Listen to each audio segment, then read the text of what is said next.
Pag gumaling lang ako, huwag niyo nang... Gagaling ka yan, gagaling ka talaga. Anong ganti natin? Gusto mo gantihan natin? Nit, pangalan ng Ama, ng Anak, ng Diyos, Espiritu Santo, Amen. Diyos ko.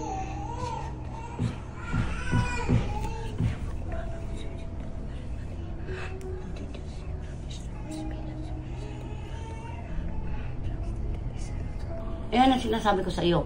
Ako, kilala ko. Alam ko ang taong gumagawa sa iyo. Gagawin ko yun. Basta gagawin ko yun. Pag ano nga ngayon, Biyernes. Sa Biyernes, tatawag yun. Bahala na ako. Basta bahala na ako. Igog, anak, pag ginamit sa Antipolo nga. Pag ginamit sa Antipolo. Hindi natin makalakad ka. Pagawa ka sa iba. Kilala ka nito. Pinakukulam ka. Ganon. Pinakukulam, gano'n. Ano po ba siya? Babae, lalaki? Babae at lalaki yan. Babae at lalaki to. Kilala ka nito, siguro.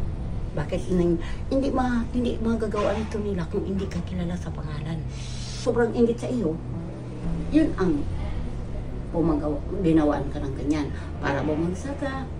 Dinawaan ka ng ganyan nila para bumagsak ka. Para makita naman ikaw ay bumagsak, wala ka na wala ka ng pera. Gusto nila, madalit salita, malugmok ka. Ganon. Yan, kung ikaw ay isipin mo. Yan nangyayari sa kanya na yan. Pinakukulam pala siya niyan. Oo. Hindi pala yan talagang sakit Oo, niya hindi na sakit yun. Diyos ko, maniwala ka sa akin. Hindi sakit. Pinagagawa pala ako, siya anak. talaga. Ako anak. Teka nga muna, nak. Anong pangalan mo, nak? Kenneth po. Kenneth. Kenneth. Oh, Kenneth. Alfred. Oh, basta Kenneth na lang. Kenneth, pangalan ng Ama, ng Anak, ng Diyos, Espiritu Santo, Amen. Diyos ko.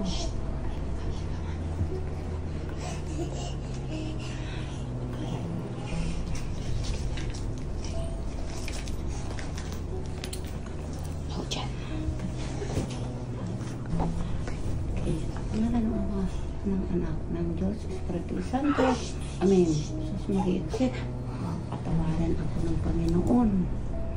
Nagabayan ikaw. Ikaw ay pagalingin. Kag yung maganda ang pakiramdam mo. Hindi lang ikaw na yung ano yan. Kaya mga anak, may anak ka na. Ha? Hindi lang yan ang nilaman ko sa iyo. May anak ka na. Hindi din. Git ang pamilya. Git anak.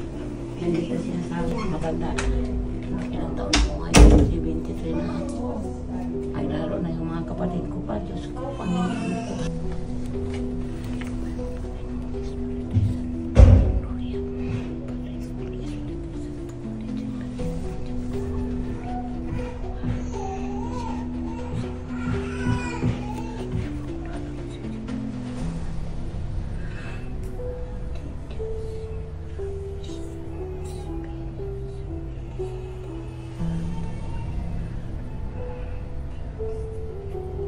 Tuhod ko. Ikaw mag-alala. Ako nang bahala dyan. Ako nang bahala dyan. Lepa kayo na. Ilagay mo muna daw sa ano ko. Sa bag mo. Ihulog mo lang lahat. Ihulog mo lang. Ihulog mo lang sa mga. Ako nang bahala dyan. Tingnan mo ito ha. Ano mo. Magbigyan mo ako ng papel. Ibabalot natin. Ilalagay mo ko sa unan mo mamaya. Pag oras kang matulog. Ako. Tingnan mo ha. Ano yun? Ayan na yun, babayan, babatahin ka. Ilaw na ilaw. Dalawang tao ito. Aray? Nakaupo nagharap. Oo nga. Ha? Pagawa ka sa iba. Kilala ka nito. Pinakukulam ka. Kilala ka Ganon. nito. Pinakukulam, gano'n. Ano po ba siya? Babae, lalaki? Babae at lalaki yan. Babae at lalaki ito. Kilala ka nito, siguro. Bakit hindi magagawa nito nila kung hindi ka kilala sa pangalan? Ha? Inggit lang po dahil. Oo. Kung kilala mo sila. Ha? Kung kilala mo sila. Pag sinabi mo, ito ang pangalan ng itong dalawa. Kung sino itong dalawang pangalan na itong dalawang tao. Kung meron ka daw, may ano na sa akin. kilala. Wala po eh. Kasi